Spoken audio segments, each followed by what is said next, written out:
자, 짜짝짝짝짝. 잠깐만. 모자 있나?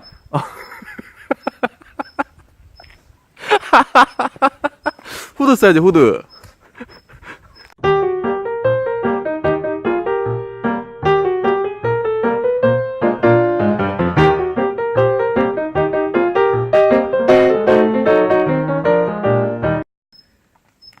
날씨가 많이 여전히 덥네요. 지금 저희가 11시에 산을 올라와서 10시에 올라와서 지금 4시네요. 4시. 자, 저희는 사대문의 마지막 이제 남문에 와 있습니다. 지금 보시는 바와 같이 이 남문은 분위기 자체가 뭔가 좀 진중하면서도 뭔가 좀 다운되는, 웅장까지는 아니지만 분위기적으로 저희가 여타 왔던 사대문 중에서는 약간 차분한 분위기를 형성하고 있는 것 같습니다. 이게 이 남문은 물론 이 금정산사 자체적으로 사적 215호에 지정되어서 지금은 보호를 받고 있지만, 남문은 어찌 보면 동문이 차로 이동하기에 가장 접근도가 괜찮은 곳이고, 동문 옆에 남문이 있는데요. 그러니까 동문 제 기준으로 왼쪽에, 지도상으로 왼쪽에 남문이 있는데, 이 남문은 케이블카, 금강공원에서 케이블카를 타고 요 정도 올라오시면은 밑에까지, 바로 밑에까지 남문 마을까지 이렇게 형성되어 있는 곳에 올라올 수 있는데, 케이블카를 타고 오실 때는 남문이 가장 가깝습니다. 가장 가깝고, 물론 케이블카를 왕복으로 이렇게 타시는 분들은 내렸다가 이렇게 다시 내려가시는, 올라갔다가 내려가시는 분들이 있겠지만, 케이블카를 타고 왔을 때 가장 가깝고, 이것은 조금 더 조선시대 느낌이 좀 납니다. 그거는 아까 봤던, 저희가 방금 서문을 갔다 왔었는데, 서문은 최근에 이제 보금고사 끝났고, 남문은 물론 보금고사 부분적으로 했지만 예전의 모습 좀 간직하고 있는데요. 그렇게 보실 수 있고, 이 남문에서 동문까지는 약 2.8km 정도 이렇게 된다고 합니다. 그걸 도보길로 이렇게 갔을 때고, 솔직히 저희가 사대문 중에서 그렇게까지 차와 도보를 하지 않고 이렇게 간다면 접근도가 어디가 가장 좋냐 하면 동문인데, 이 남문은 물론 케이블카도 있지만 동문에서 남문까지 오는 길이 능선 따라서 이렇게 쭉 올라오시면은 그게 더 낫고요. 그 찻길로 이렇게 올라오시는 길보다는 차라리 도보길이 이 동문의 기준을 했을 때는 훨씬 나은 것 같습니다. 그리고 이쪽은 성벽이 좀 낮은 형태, 저희가 봤을 때 좀 낮은, 아까 여타 동문 그리고 남문, 동문, 서문, 북문 이렇게 봤을 때는 좀 더 낮은 느낌을 주는 듯한 이제 성벽이 형성되어 있고요. 이쪽은 조금 등산객들이나 이런 부분들의 왕래가 그나마 동문하고 비슷하게 있는 곳 같습니다. 그래서 안쪽으로 가시면서 보면 될 것 같고, 저희가 이 금강산성에서 뭘 할 수 있을까, 어떠한 이제 활용으로 그런 행사를 진행할 수 있을까를 고민하면서 이 등산을 시작했는데, 솔직히 말해서 등산을 좋아하시는 분들이나 등산 모임을 가지시는 분들한테는 이 사대문 탐방 코스가 매력적인 코스가 될 수 있을 것 같아요. 왜냐면 가시는 중간중간에 이러한 문과 망루들이 있으니까요. 근데 일반인들이 이렇게 평소에 이런 이제 등산과 어찌 보면은 약간의 그런 도생을 동반하면서 이러한 이제 활용 행사를 진행할 수 있을까 고민도 좀 됩니다. 조심하시고.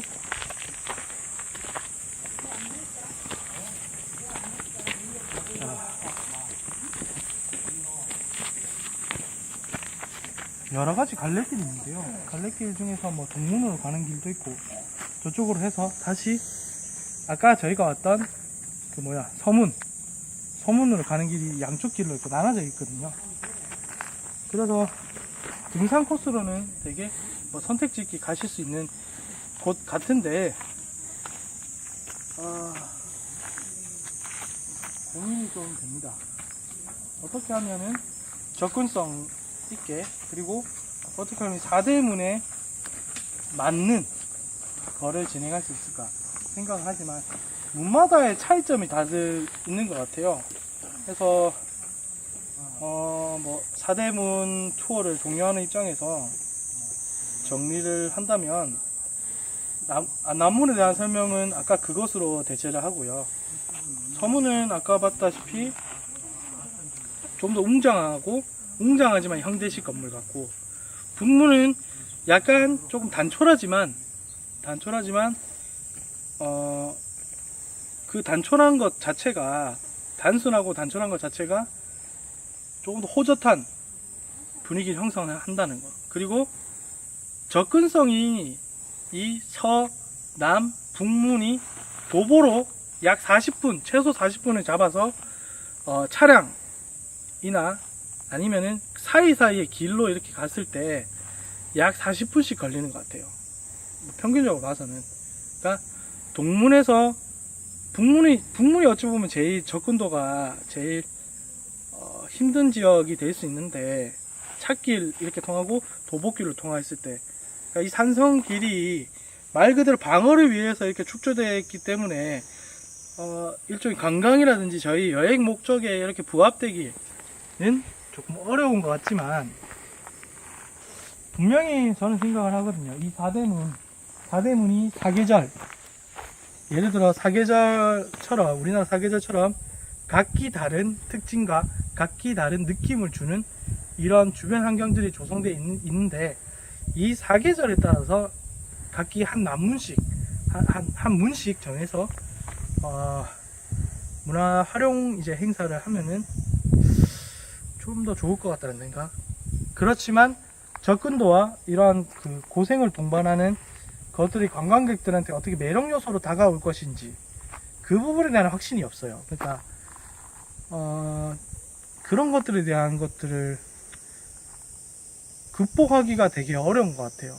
그래서 뭐 이 남문 같은 경우에는 교통적으로 케이블카를 타고 이렇게 올라와서 남문 마을과 같이 남문을 살펴보는, 그리고 여기에 근처에 있는 제2막루까지 볼 수 있는 그렇게 코스를 짜든지, 동문은 동문 나름대로 동문에서 차를 타고 동문을 이동해서 동문을 둘러보고 거기 있는 동문 산성 먹거리촌을 같이 연계해서 이렇게 진행을 한다든지, 그리고 북문은 고당봉하고 금샘, 물론 힘들지만 북문에 올라왔을 때 가장 접근도가 가장 가깝거든요. 그래서 그건 하드 코스로, 약간의 하드한 코스로 이제 북문과 고당봉, 금샘 이렇게 코스화를 추구를 해서 거기 컨셉에 맞는 걸 진행해야 될 것 같고, 서문이 가장 문제예요. 서문은, 그런데도 서문에 대한 생각은, 저희가 함영수목원을 저희가 지금은 안 가봤지만 제가 예전에 갔을 때는 약간의 자연 수목들이나 꽃들이 되게 예뻤거든요. 그래서 서문하고 함영수목원 이렇게 연계를 하면 어떨까. 그러니까 이 성문 자체에 가지고 있는 관광 자원들은 좀 더 약한 것 같아요. 그래서 주변에 있는 그러한 뭐 자연 환경이라든지 뭐 시설물이라든지 같이 연계를 시켜서 한다면 좀 더 좋을 것 같다는 생각이 듭니다. 그래서 계절별로 맞게, 물론 여름철이 가장 힘들 거예요. 어느 한 계절 중에서, 뭐 사계절 중에서 가장 이제 진행하기에, 그리고 관광객들이 이렇게 향유하기에 가장 어려운 달이 아마 여름이지 않을까. 그래서 그 여름을 시원한 막걸리나 뭐 시원한 어떤 먹거리를 같이 연계를 한다든지, 아마 구성했을 때는 동문이 여름에, 그리고 혹서기를 피하고 여름 정도에 적당한 것 같은 느낌 들고요. 이 남문은 단풍이 있는 가을에 이렇게 오면 좋을 것 같고, 서문, 함영수목원과 서문은 봄에 그리고 봄과 여름이 이어지는 이때 가면 좋을 것 같고요. 그리고 마지막 뭐 남았노? 북문. 북문은 가을에 고당봉황하고 금샘로에 펼쳐진 단풍과 함께 한다면 괜찮을 것 같다는 생각. 영상을 찍으면서 제가 정리를 하는 거예요.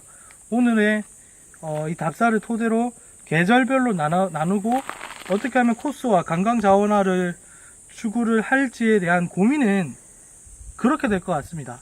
그렇게 해서 한번 해보려고요.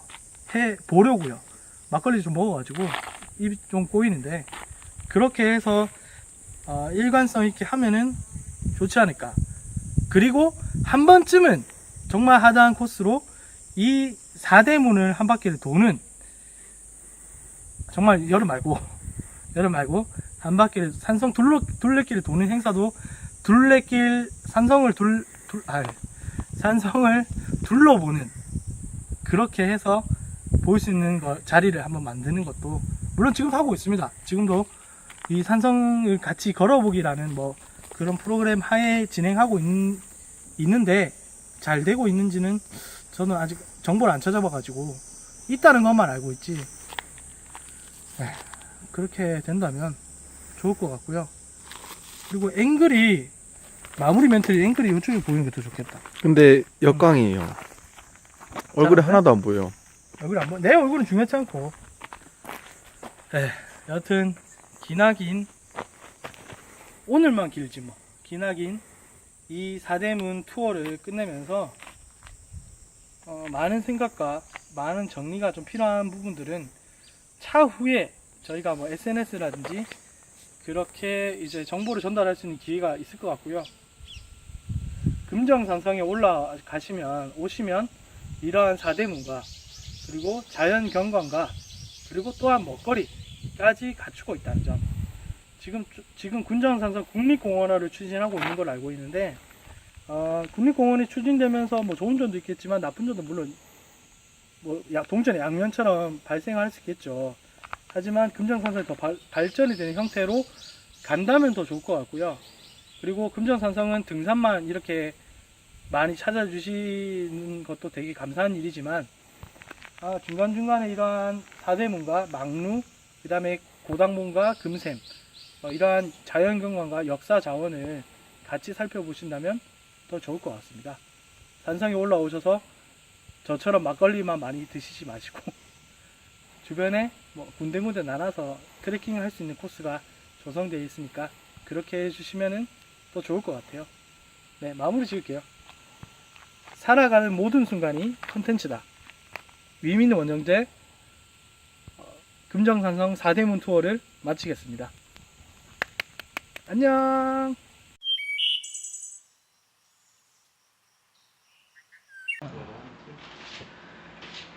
네, 금정산성 동문은 이제 금정산성 4대문 중에서 가장 이제 일반인들 그리고 산성 버스를 이용해서 가장 가까운 접근도를 가진 이제 성문이고요.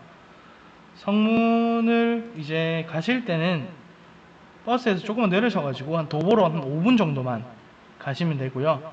차량을 이용하실 때는 금정산성 동문 쪽에 이제 그 산성 먹거리촌이 있는데요. 산성 먹거리촌 동문집 하고 뭐 여타 다른 식당들 이렇게 있어서 그쪽에 식사를 하시거나 아니면 잠시 주차를 하셔서 둘러보셔도 되고요. 이 동문 같은 경우에는 이제 1703년에 숙종 29년에 금정산을 축조하면서 동시에 같이 세웠는데요. 경사로가 이제 경사가 좀 있는 지역에 이제 위에 위치를 하고 있고요. 이게 성문의 바깥쪽과 안쪽에 들어올 때 이제 오르막길을 통해서 산 능선상에 이렇게 위치하고 있습니다. 그리고 지금은 4대문 중에서 어찌 보면은 가장 이제 비교를 했을 때 저희가 잘 알고 있는 성문의 원형을 가지고 있는 곳이고요. 해발 고지로는 415m 정도에 위치하고 있어서 꽤 높은 자리에 위치하고 있고요. 동문에서 실제적으로 이제 축제장으로 조성된 이제 다목적 광장까지는 멀지 않아서 축제 기간에 이렇게 방문을 하실 때도 동문을 같이 방문하시면 좋은 곳이고요. 사대문 투어를 할 때 아무래도 접근도가 제일 괜찮으니까 그곳에서 먼저 출발을 하시는 그런 등산객들도 많이 있는 걸로 알고 있습니다. 그래서 동문에서 사대문 투어를 출발하시면은 아마 차량을 이용하실 때 가장 편하게 이용하시지 않나 생각하고요. 그리고 동문에서 남문 가는 길이 그렇게까지 멀지 않고 이막루까지 가는 길도 크게 멀지 않으니까 동문을 방문해 주시는 분들은 그 이막루와 남문을 같이 방문해 주시면은 더 좋을 것 같아요.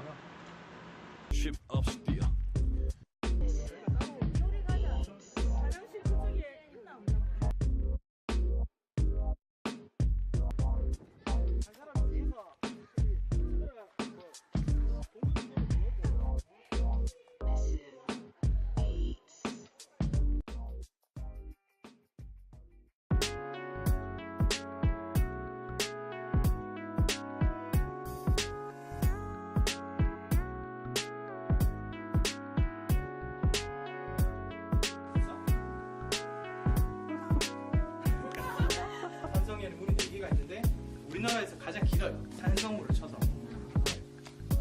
상품이 있나요? 상품 있습니다. 상품 있어요. 자, 그 당시에 인구가 얼마쯤 됐을까? 저 따라주세요. 오른발을 앞으로. 아, 왼발 여기로 와. 왼발 앞으로. 그리고 90도가 되게 하고 5시 하고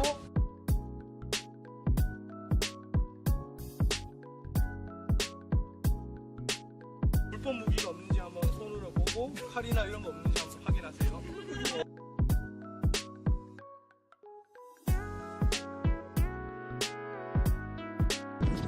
할 줄 알아? 아, 당연하죠.